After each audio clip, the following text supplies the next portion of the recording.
is Mohammad Zulfikar and I am teaching physics in Ahmedabad School and College of Sciences, Jaipur. तो आज का हमारा chapter number first year की class का measurement. तो मेजरमेंट से पहले हम बात करेंगे फिजिक्स क्या होता है और साइंस क्या होती है। What is science?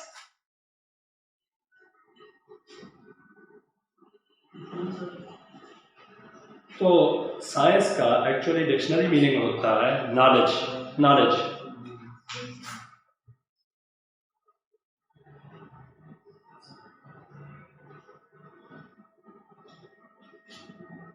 क्या सिर्फ नॉलेज को हम साइंस कह सकते हैं?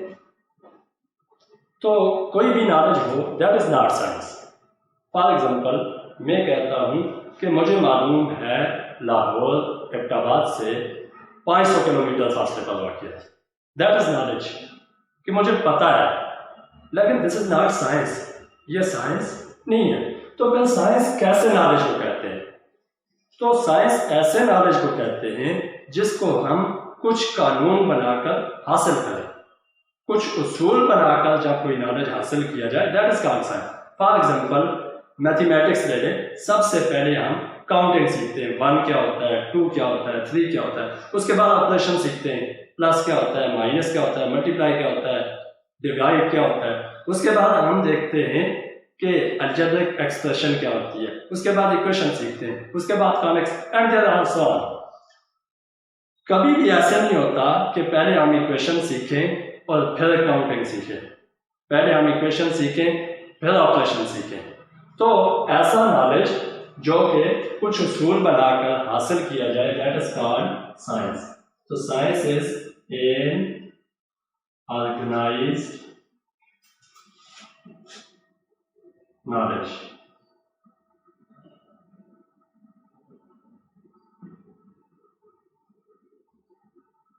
जो नॉलेज हम कुछ तरतीब बनाकर, कुछ उसूल बनाकर हासिल करें, तो उसको हम साइंस कहते हैं।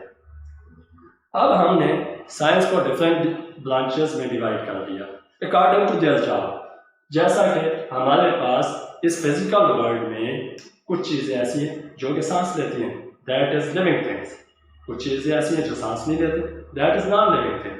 उनकी अब हमने कंपोजिशन पढ़नी थी कि उनकी कंपोजिशन कैसी है, तो उसके मुताबिक हमने स्टडी बना ली। तो ऐसी चीज़ें जो नॉन लिविंग है उनकी स्टडी को हम केमिस्ट्री या फिजिक्स में स्टडी करते हैं। But physics is actually study of outlook. जो कुछ हमें नजर आता है उसकी स्टडी को हम फिजिक्स कहते हैं। और अब हमें क्या नजर आता है? तो हमें वो दुनिया नजर आती है जिसको हम अपनी 5 सेंसेस से एक्सपीरियंस कर सकते हैं। By using sense of touch we can touch anything. गर्म है या ठंडा है। By using sense of hear, we can hear anything. ऊंचा है या धीमा है। By using sense of sight, हम देख सकते हैं रोशन है, मध्यम है, किस कलर का है, ठीक है। By using sense of taste, we can experience anything, कि ये मीठा है या तीखा है, ठीक है। By using sense of smell, we can smell anything, that इसकी खुशबू कैसी है। तो इन 5 सेंसेस को यूज करके हम जिस दुनिया को देखते हैं that is our physical world, और उसकी स्टडी को ही हम फिजिक्स कहते हैं। बाकी दूसरी कौन सी पार्ट होती है? तो जैसा कि मुझे कौन सा कलर पसंद है, that is my internal world, जो कलर से रिलेटेड है, जो मेरी नेचर से रिलेटेड है। मैं कैसा सोचता हूँ, मुझे कब गुस्सा आता है, कब मुझे खुशी होती है, all these things related to my internal world. तो physics is study of physical world. और फिजिकल वर्ल्ड में क्या है? फिजिकल वर्ल्ड में वही कुछ है जो कुछ हमें दिखता है, that is material and energy. So we can say that physics is study of material and energy. लेकिन इन 1905 अल्बर्ट आइंस्टाइन के आने के बाद हमें पता चला कि material and energy both are same thing, दोनों एक ही चीजें हैं। That if we take large amount of energy and compress it, it is converted into material. And if we take a small amount of material and decompress it, it is converted into energy. तो लिहाजा in physics we study material energy and what is the relation between the material and energy, that is physics. अब material और energy के बारे में हम क्या पढ़ते हैं? हम देखते हैं कि मटेरियल कितना बड़ा है, कितना छोटा है, मटेरियल कितना भारी है, कितना हल्का है, मटेरियल कितना रोशन है, कितना मध्यम है, मटेरियल आवाज एनर्जी कितनी ऊंची है, कितनी धीमी है। All these things we study in physics. इसका मतलब है in physics we study about how much when there is how much, it means that we are studying about measurement. So physics is science of measurement. physics में हम measurement करते हैं। अब measurement हम कैसे करते हैं? What is measurement? तो जैसे कि ये एक मटेरियल है, ये मेटल है, मैंने इसको अपने हाथ पे रखा, it pushes my hand downward. I place another material upon my hand. It pushes my hand downward. Both material push my hand downward, but this material pushes more than this material. तो मैंने कहा this material has got more ability to apply force of pushing. इसके पास दबाने की ability ज्यादा है, इसके पास कम है। तो मैंने कहा इसकी कोई ना कोई कैरेक्टरिस्टिक है जिसकी वजह से ये दबाता है। तो हमने कहा वो कैरेक्टरिस्टिक जिसकी वजह से ये दबाता है, that characteristic is called physical quantity.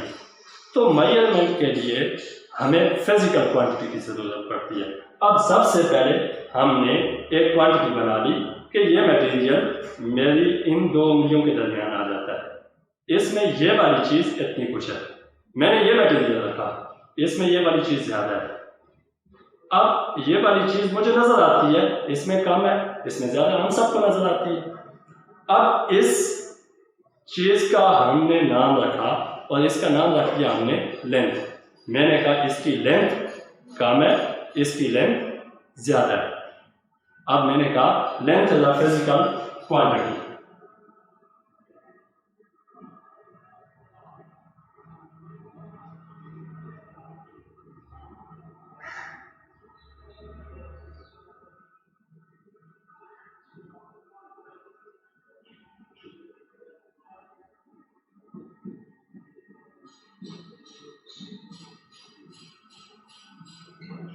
Length is a physical quantity. अब मैंने सिर्फ एक ही फिजिकल क्वांटिटी बनानी थी, मैंने कहा ये एक फिजिकल क्वांटिटी काफ़ी है कि लेंथ से मैं कहूँगा इसकी लेंथ कम है, इसकी लेंथ ज़्यादा है। अब मैंने इसको अपने हाथ पे रखा, इसने ज़्यादा दबाया, इसको रखा, इसने कम दबाया। मैंने कहा इसका मतलब है जिसकी लेंथ ज़्यादा होगी वो ये दबाने वाला काम ज़्यादा करेगा, जिसकी लेंथ कम होगी वो दबाने वाला काम कम करेगा। लेकिन फिर मैंने देखा कि when I place a small piece of iron, it applies more force. It pushes hand downward direction with great force. मैंने कहा इसका मतलब है कि लेंथ का ये दबाने वाली कैरेक्टरिस्टिक से कोई लेना देना नहीं है। There must be some other characteristic. यहाँ पर कोई और कैरेक्टरिस्टिक होगी जिसकी वजह से कोई भी मटेरियल फोर्स लगाता है। तो फिर मैंने इस कैरेक्टरिस्टिक का नाम रख दिया मास।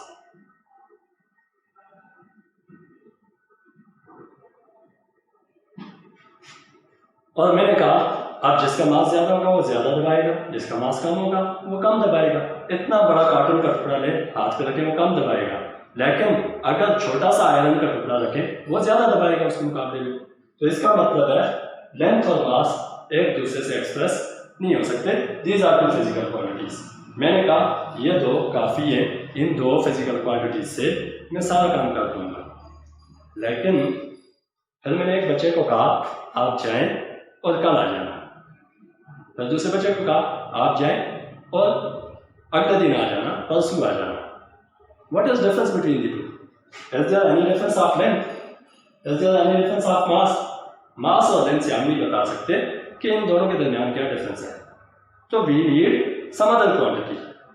हमें कुछ और क्वांटिटी की जरूरत पड़ी और फिर हमने एक क्वांटिटी बना ली टाइम। और इसी तरह करते करते हमारे पास 7 क्वांटिटीज बन गई। Temperature, electric current,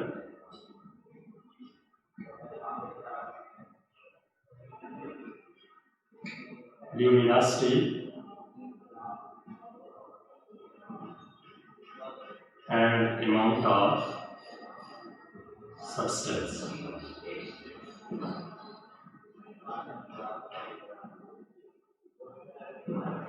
All these quantities are characteristic of material. ये सारी मटेरियल की characteristic हैं एंड इन सारी क्वांटिटीज को हम मेजर कर सकते हैं। तो लिहाजा ये वाली जो क्वांटिटीज हैं इनको हम फिजिकल क्वांटिटीज कहते हैं। तो व्हाट आर फिजिकल क्वांटिटीज? तो physical quantities are characteristics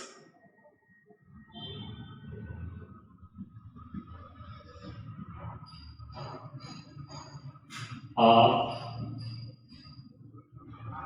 materials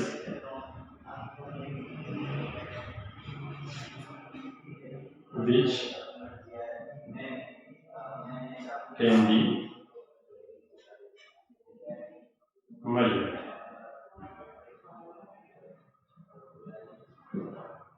इसी तरह हम इनको मेजर करके क्या करते हैं? तो जब भी हम ट्रेड करते हैं तो ट्रेड में हम प्राइस फिक्स करते हैं अकॉर्डिंग टू क्वांटिटी।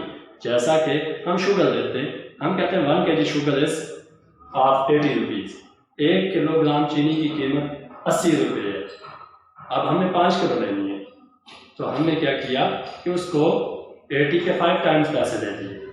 अगर हमारे पास ये क्वांटिटीज ना होती तो हम कभी भी किसी चीज़ की प्राइस फिक्स नहीं कर सकते थे। कोई कितनी भी उठा के देते था और कितने भी पैसे ले लेता। तो लिहाजा इसलिए हमें ट्रेड में ज़रूरत पड़ी, हमें एविएशन में ज़रूरत पड़ी। And there are so many aspects. हमारी जितनी भी स्पेस टेक्नोलॉजी है that needs these physical quantities, उसको इस फिजिकल क्वांटिटीज की ज़रूरत पड़ती है। इवन के हर जगह में इन फिजिकल क्वांटिटीज की ज़रूरत पड़ती है। अब फिजिकल क्वांटिटीज 2 तरह की थी। एक वो क्वांटिटीज थी कि जो एक दूसरे से एक्सप्रेस नहीं हो सकती थी। जैसा कि हमने क्वांटिटी बनाई है, हमने कहा मास और लेंथ एक दूसरे को एक्सप्रेस नहीं कर सकते। They can not define each other. It means that length is some different quantity and mass is different quantity. ऐसी क्वांटिटीज जो एक दूसरे से एक्सप्रेस ना हो सके, जो इंडिपेंडेंट हो, such quantities are called as base quantities. ऐसी क्वांटिटीज को हम बेस क्वांटिटीज कहते हैं। और देयर आर 7 बेस क्वांटिटीज। ये 7 आपके पास बेस क्वांटिटीज हैं। इनको हम किसी दूसरी क्वांटिटी से एक्सप्रेस नहीं कर सकते। फिर हम लोग बैठे, हमने कहा कि क्या कोई और बेस क्वांटिटी रहती है? तो हमने कहा जी हाँ जी, एक क्वांटिटी में है हमारे पास वेट, इसको बेस क्वांटिटी लिख दो। फिर हमने कहा नहीं, ये लेंथ है, इसी को ऐसे कर दो तो ये वेट बन जाएगी, इसी को ऐसे कर दो तो ये हाइट बन जाएगी। तो ये क्वांटिटीज जो लेंथ से बनी, तो हमने कहा ये डिराइव क्वांटिटीज है। हाइट यहां से रोड तक का distance, that is also length. इसी तरह आपके पास स्पीड है, speed is also a derive quantity from length. Speed की लेंथ से आप बता सकते हैं, चलो उसमें शर्त लगा देते हैं टाइम की कि इतनी लेंथ इतने टाइम में, दैट इज स्पीड। तो all this quantities are not base quantities. फिर इसी तरह मास से हमने बनाई, फोर्स बनाई, मोमेंटम बनाई। तो ये वाली क्वांटिटीज जो हैं इनको हमने बेस कहा, और इनसे बनने वाली ये सारी क्वांटिटीज जो हैं इनको हमने कहा these are derived quantities, because these quantities are derived from these base quantities. ये वाली क्वांटिटीज जो हैं ये यहां से हमने बनाई है, that is why these quantities are called derived quantities. अब हमने फिर मीटिंग की कि क्या इज देयर एनी क्वांटिटी, कोई ऐसी क्वांटिटी है जो रह गई हो? तो हमने कहा ऐसी क्वांटिटी है जो रह गई है। फॉर एग्जाम्पल ये मेरे पास 2 लाइनें हैं, इनके दरमियान का इंक्लिनेशन झुकाव इसका नाम हमने रख दिया एंगल। ये दो लाइनें हैं, इनके दरमियान का ये झुकाव, मैं इसको मूव करता हूं, ये झुकाव कम होता जाता है, इनके दरमियान झुकाव कम होता जाता है। इसका नाम मैंने रख दिया एंगल। अब मैं इसको ऐसे मूव करता हूं तो ये एंगल बढ़ गया, ऐसे मूव करता हूं तो एंगल छोटा हो गया। तो दिस एंगल, इसको मैं मूव करता हूं ना, इसका मास चेंज होता है, ना टाइम ना लेंथ, लेकिन फिर भी कुछ ना कुछ चेंज होता है, और वो चेंज होने वाली चीज एंगल है। So angle is also a base quantity. अब एंगल भी दो तरह के होते हैं, एक ये एंगल जैसा कि इन दो के दरमियान है, ये this is angle in a plane, तो इसको हम कहते हैं प्लेन एंगल। Plane angle.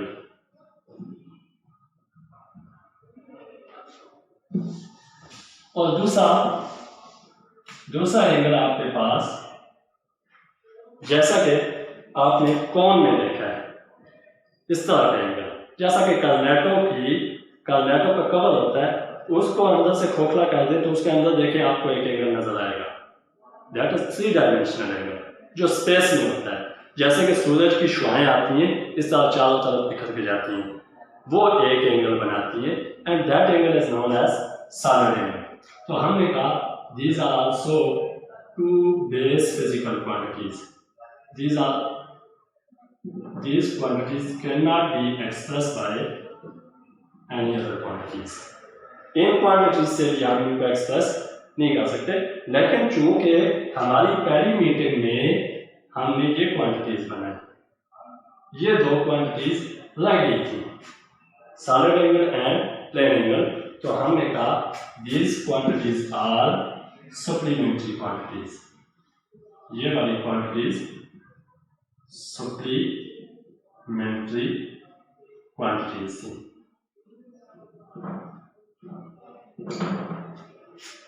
अब हमने बेस क्वांटिटीज बनाई, सप्लीमेंट्री क्वांटिटीज बनाई, और डिराइव क्वांटिटीज हम बनाते जाएंगे जब तक हमें मिलती जाएंगी।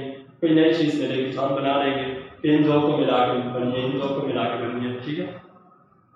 अब हमें ये क्वांटिटीज क्या बताती हैं? तो हमें ये क्वांटिटीज बताती हैं बड़ा, छोटा, भारी, हल्का, जल्दी, लेट, गर्म, ठंडा, इंटेंस, लेस इंटेंस, रोशन, मध्यम, हाई, लेस, ज्यादा है, कम है, प्लेन एंगल ज्यादा है, कम है, झुकाव उनका ज्यादा है, कम है, सॉलिड एंगल झुकाव ज्यादा है, कम है। ये चीजें हमें सिर्फ कम या ज्यादा के बारे में बताती है। जितनी भी फिजिकल क्वांटिटीज हैं, हम कहेंगे इसकी लेंथ ज्यादा है, इसकी लेंथ कम है, इसका मास ज्यादा है, इसका मास कम है। लेकिन फिजिक्स में हम पढ़ते हैं हाउ मच, कितना है। तो कितने के लिए कम से कम मुझे पहले एक का पता होना चाहिए कि एक लेंथ कितनी होती है, एक मास कितना होता है, एक टाइम कितना होता है। तो हमारी मीटिंग हुई, हमने मीटिंग में बैठ के सबको कहा जी ये लकड़ी मैं लाया हूँ, ये जो लकड़ी है मेरे दोनों हाथों के दरमियान, ये एक लेंथ है। सब लोग जो बैठे हुए थे उन्होंने अपनी अपनी लकड़ियाँ उसके साथ मेजर करके काट ली और अपने गांव में जाके बता दिया कि ये जी आज से एक लेंथ है। That length is unit length. और उस लेंथ का मैंने एक नाम रख दिया कि ये जो यूनिट लेंथ है इसका नाम मीटर है। Metre mean two metre. तो अब उसके बाद मुझे एक लेंथ का पता चल गया। हमने कपड़ा लिया, हमने 2 दफा लकड़ी के साथ मेजर किया, हमने कहा it is 2 metre, 2 metre. And what is metre? Metre is 1 length, unit length, that is why it is called unit. तो what is unit? Unit is one measurement of any physical quantity. One measurement of length is unit of meter, one measurement of mass is unit of mass, and that is given name. और उस unit को हमने नाम दे दिया, उस measurement को हमने नाम दे दिया। लेंथ थी तो उसको नाम दे दिया मीटर, मास था तो उसको नाम दे दिया किलोग्राम, एंड सो ऑन। तो that is given name, that is taken as standard, और हमने सबको बता दिया कि आइंदा जी सब लोग सुन लो, ये एक लेंथ स्टैंडर्ड होगा। जब भी आपने लेंथ की मेजरमेंट करनी है तो इस स्टैंडर्ड से मेजर करके दोगे कि ये 2 मीटर है, 3 मीटर है, 4 मीटर है। तो यूनिट से अब हमें क्या पता लगता है? एक्चुअली फिजिकल क्वांटिटीज हमें कम या ज्यादा के बारे में बताती है, but unit tells us how much, कितना है कोई चीज कितनी है। हम कहते हैं 5 किलोग्राम। 5 क्या है? 5 is number that we compare this thing 5 times with kilogram. 5 meter, we compare this thing 5 times with meter and so on. तो इस तरह हम लोगों ने यूनिट बना ली।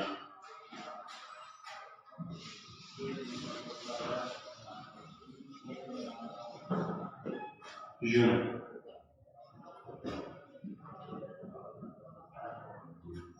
तो 1 measurement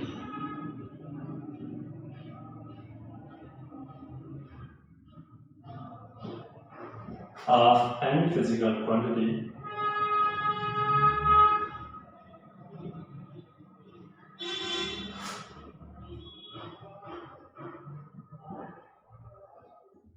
which is taken to be standard is known as unit.